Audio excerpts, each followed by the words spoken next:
वीर जुझार व जैसलमेर के दूसरे साके के महानायक रावल दुर्जलचार दूधोजी की देवली को जीएसएस द्वारा हटाने की कार्यवाही के विरोध में अतिरिक्त जिला कलेक्टर को सौंपा ज्ञापन।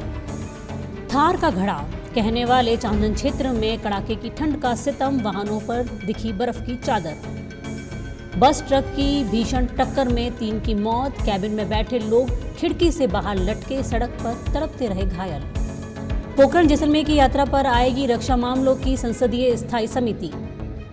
महिलाओं से संबंधित कानून एवं गुड टच और बैड टच विषय पर हुआ कार्यशाला का आयोजन। राजीव गांधी शहरी ओलंपिक खेल 26 से, पंजीकरण 21 जनवरी तक। खाद्य सुरक्षा अधिकारी ने फास्टैग ट्रेनिंग के संबंध में खाद्य कारोबारियों को दी जानकारी। Doctor Madhusudan Malani, director Birla hospital Pilani ने किया भील बस्ती में कंबल वितरण। ये थी अब तक की खास खबरें और आप देख रहे हैं डेजर्ट स्टॉर्म न्यूज। मैं हूं योगिता सोनी और अब खबरें विस्तार से।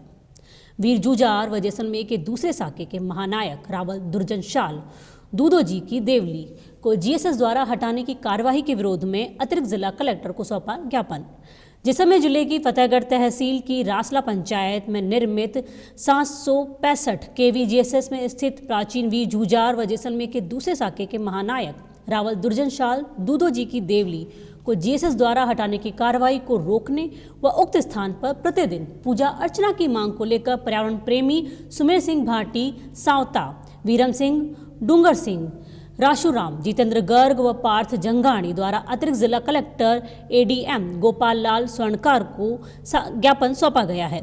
सुमेर सिंह भाटी ने बताया कि जैसलमेर क्षेत्र की प्राचीन लोक मान्यताओं के वीर जुझारों की पत्थर पर तराशी घोड़े पर बैठे देवलियां, मूर्तियां, तालाब व ओरनों में स्थापित करने की परंपरा रही है। ग्राम पंचायत रासला में निर्मित जीएसएस के स्थान पर भी उसी प्रकार वीर जुझार दूधोजी की प्राचीन देवली मूर्ति सदियों से प्रतिष्ठित है, जिसे जीएसएस निर्माण के लिए भूमि आवंटन की पटवारी सर्वेक्षण रिपोर्ट में नजरअंदाज किया गया है। इस देवली को बचाने व उसके आसपास के स्थान पर जीएसएस को नहीं बनाने के लिए स्थानीय जनता द्वारा पिछले 2 वर्षों से अनेक बार धरना व प्रशासन से वार्ता आयोजित हुई, परंतु अब जीएसएस अधिकारी इस देवली को हटाने पर अड़े हुए हैं, जिससे ओरण की गरिमा व ग्रामीणों की आस्था के साथ खिलवाड़ हो रहा है। पार्थ जंगाणी ने बताया कि देगराय, ओरण व इसके आसपास के पूरे क्षेत्र में अनेक पुरातात्विक महत्व के शिलालेख व अवशेष मौजूद हैं, जिन पर अभी तक ऐतिहासिक शोध नहीं हुए हैं, जिन्हें ऊर्जा कंपनियों की बढ़ती गतिविधियों से नष्ट होने से बचाना और शोधकर्ताओं के लिए सुरक्षित रखना महत्वपूर्ण है। थार का घड़ा कहने वाले चांदन क्षेत्र में कड़ाके की ठंड का सितम, वाहनों पर दिखी बर्फ की चादर। जैसलमेर के चांदन ग्राम में सर्दी धीरे धीरे बढ़ने लगी है। खेतों में फसलों पर जमी बर्फ की चादर, मौसम की सबसे तेज ठंडी रात, तेज सर्दी के चलते लोग घरों में दुबके नजर आए। तेज सर्दी से सब्जी की फसलों को नुकसान की आशंका है। खेतों में पानी के पाइप और फव्वारों पर भी जमी बर्फ, लोग ले रहे हैं आवल का सहारा।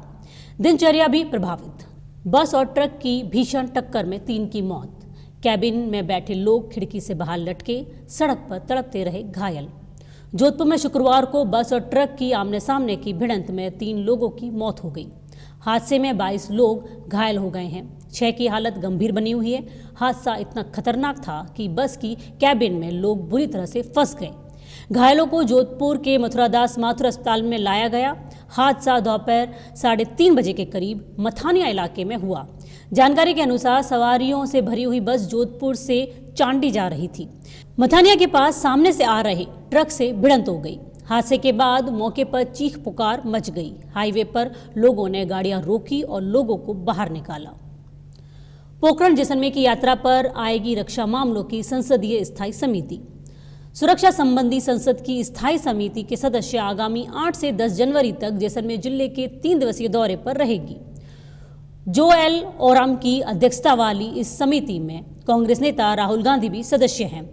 यह समिति 8 को जिले के पोखरण और 9 व 10 जनवरी को जैसलमेर की यात्रा पर रहेगी। इससे पहले 7 जनवरी को समिति सदस्य जोधपुर का भी दौरा करने वाले हैं। समिति के सदस्य जिले के सीमावर्ती क्षेत्रों सहित अन्य स्थलों का भी अध्ययन करने पहुंच सकते हैं। 21 सदस्यीय इस टीम में समिति के डीवी सदानंद गौड़, सुधांशु द्विवेदी, केसी वेणुगोपाल के साथ हाल में राज्यसभा सदस्य बनी पूर्व एथलेटिक पीटी उषा भी शामिल है।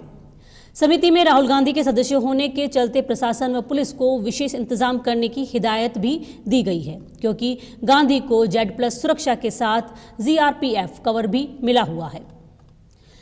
महिलाओं से संबंधित कानून व गुड टच और बैड टच विषय पर हुआ कार्यशाला का आयोजन। जिला प्रशासन जैसलमेर की सुशासन के लिए नवाचार जेसाण शक्ति लेडीज फर्स्ट अभियान के गतिविधि कैलेंडर के अनुसरण में महिलाओं से संबंधित कानून व गुड टच और बैड टच विषय पर कार्यशाला का उप अधीक्षक प्रियंका कुमावत की अध्यक्षता में श्री मिश्रीलाल सांवल राजकीय महाविद्यालय जैसलमेर में गुरुवार को आयोजित की गई। इस कार्यशाला में छात्राओं से मुखातिब होते हुए उप अधीक्षक ने साइबर अपराध और उसके निवारण हेतु राज्य में संचालित हेल्पलाइन 1930 के बारे में जानकारी दी। साथ ही अपने अधिकारियों के प्रति सजग बनकर एक जागरूक नागरिक के रूप में किस प्रकार स्वयं और अन्य को ऑनलाइन धोखाधड़ी से बचाया जा सके। इसी कड़ी में समली ट्रस्ट की जिला समन्वयक अरुणिमा सोनी व रेणुका द्वारा PPT के माध्यम से गुड टच और बैड टच व इन्वेस्टिंग के बारे में जानकारी देते हुए इसके विरुद्ध अपनी चुप्पी तोड़ने हेतु छात्राओं को प्रेरित किया गया।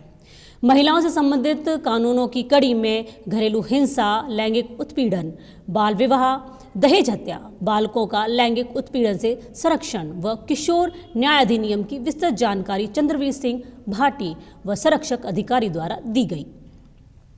राजीव गांधी शहरी ओलंपिक खेल 26 से और पंजीकरण 21 जनवरी तक। खेल प्रतिभाओं को प्रोत्साहित करने के लिए नगर निकाय स्तर पर राज्य खेलों की तर्ज पर वार्ड, जिला व राज्य स्तरीय राजीव गांधी शहरी ओलंपिक खेलों का आयोजन 26 जनवरी से होगा। इसके लिए 21 जनवरी तक ऑनलाइन पंजीकरण कराया जा सकता है। जिला कलेक्टर टीना डाबी ने बताया कि जिले में नगर परिषद और नगर पालिकाओं में रहने वाले इच्छुक खिलाड़ी 7 खेलों के लिए 21 जनवरी तक अपना पंजीकरण करवा सकते हैं। उनके मुखातिब शहरी ओलंपिक खेलों में अधिकाधिक खिलाड़ियों का पंजीकरण सुनिश्चित कराने के निर्देश दिए गए हैं। उन्होंने बताया कि शहरी ओलंपिक खेल 3 चरणों में आयोजित होंगे। इसके तहत जिला स्तर पर 2 चरण होंगे। पहले चरण में वार्ड स्तर पर 26 से 31 जनवरी तक प्रतियोगिताएं होंगी और दूसरे इस चरण में प्रतियोगिताओं में वार्ड स्तर पर विजेता रही टीमें 13 से 16 फरवरी तक जिला स्तर पर खेलेंगी। इसके उपरांत जिला स्तर पर विजेता टीमें राज्य स्तर पर भाग लेंगी। जैसलमेर नगर परिषद के आयुक्त लजपाल सिंह सोढा ने बताया कि वेबसाइट पर जाकर खिलाड़ी अपना पंजीकरण शुरू कर सकते हैं। संबंधित खिलाड़ी जनाधार के जरिए अपना पंजीकरण करवा सकते हैं। इसमें खिलाड़ियों के लिए उम्र की बाध्यता नहीं है। उनके मुताबिक वेबसाइट पर 7 खेलों के लिए पंजीयन प्रारंभ कर दिया गया है। खाद्य सुरक्षा अधिकारी ने फास्टैग ट्रेनिंग के संबंध में खाद्य कारोबारियों को दी जानकारी। जैसलमेर जिले में आगामी समय में चिकित्सा विभाग द्वारा आयोजित की जाने वाली food safety training and certification के बारे में खाद्य कारोबारियों को बुधवार को खाद्य सुरक्षा अधिकारी प्रवीण चौधरी द्वारा जानकारियां दी गई। इस संबंध में खाद्य सुरक्षा अधिकारी प्रवीण चौधरी द्वारा खाद्य कारोबारियों को बताया गया कि यदि लाइसेंस फूड बिजनेस ऑपरेट द्वारा यह प्रशिक्षण नहीं करता है तो भविष्य में उनका फूड लाइसेंस रिन्यू नहीं हो सकता। डॉक्टर बुनकर ने बताया कि जिले के जिन खाद्य कारोबारियों ने फूड लाइसेंस नहीं ले रखा है वह जिनका फूड लाइसेंस अवधि पार हो चुका है अविलंब अपना फूड लाइसेंस बनवाएं, अन्यथा उनके खिलाफ FIR की धारा 63 के अंतर्गत नियमानुसार कार्यवाही की जाएगी, जिसमें अधिकतम 5 लाख रुपए तक का जुर्माना व 6 महीने की जेल प्रावधान है। आज के बुलेटिन में फिलहाल इतना ही। नमस्कार।